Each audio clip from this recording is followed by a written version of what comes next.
terremoto de 1755 em Lisboa. Olá, estou aqui para te contar uma história. Vamos a isso?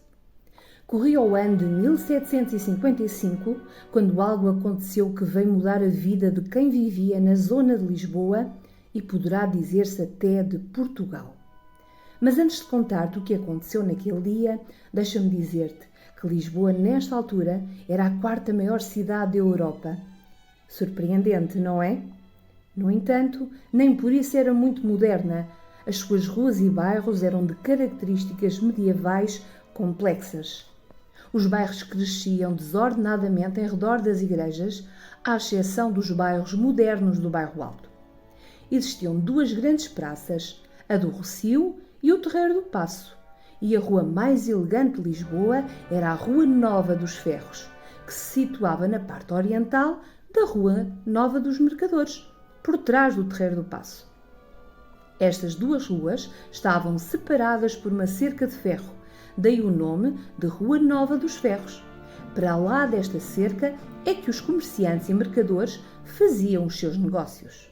Existia uma variadíssima quantidade de lojas que vendiam um pouco de tudo, desde livros, produtos medicinais, roupas e outros produtos exóticos.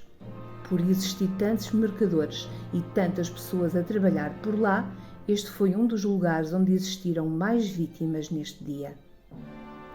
Mas voltemos a falar do dia 1 de novembro de 1755. Neste sábado fazia-se gazeta, pois era o dia de Todos os Santos. Então, para homenagear os mortos nesse dia, muitas eram as pessoas que estavam nas várias igrejas de Lisboa, quando pelas 9h40 da manhã se sentiram 3 abalos que sacudiram a cidade. Estes abalos foram repetidos várias vezes. Em seguimento a essas repetições, deu-se um maremoto, que veio arrasar com grande parte de Lisboa, deixando para trás um rasto de destruição e a perda de centenas de pessoas. Por causa deste maremoto, a expressão res ves Campo de Ourique é muito utilizada, e esta frase foi criada precisamente porque o maremoto terminou na zona de Campo de Ourique.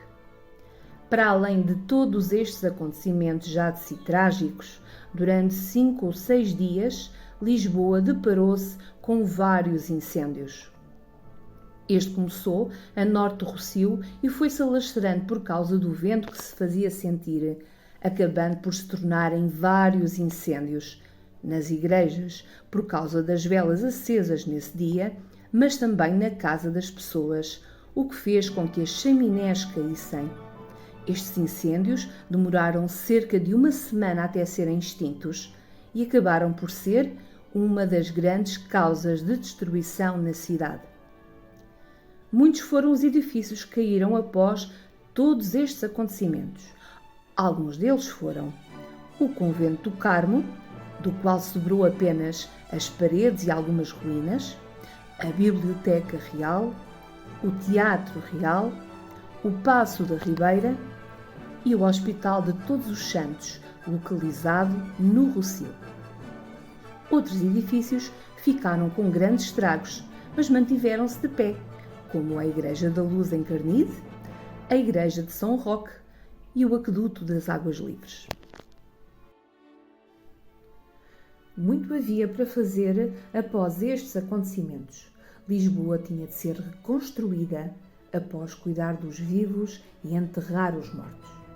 O grande responsável pela reconstrução de Lisboa, tal como hoje a conhecemos, deveu-se a Sebastião de Carvalho e Melo, que só mais tarde viria a ser conhecido por Marquês de Pombal.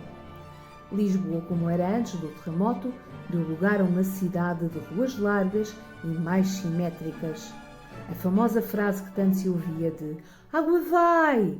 devido à falta de saneamento, ia-se deixar de ouvir, pois o abastecimento de água e saneamento foram uma das muitas medidas tomadas. Os novos edifícios construídos já tinham um sistema antissísmico que, apesar de ser de inspiração tradicional, foi testado com bons resultados.